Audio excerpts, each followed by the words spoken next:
In this video, I'll be showing the S204 instrumentation. You'll start with the visual clue, setting it into and approximately. The lower shank will be parallel and the functional shank will be up and over the tooth. That is the correct working end, and now I'm showing the incorrect working end. The handle will be in the back of the mouth and it will not be up and over the tooth. So starting with the modified pin grasp and fulcrum, we'll start the distal line angle, rolling and adapting into the distal contact, going across the facial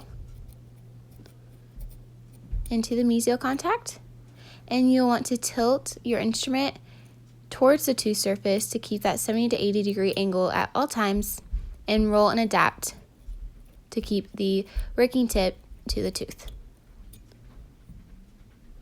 And this instrument is for posterior teeth, supragingival.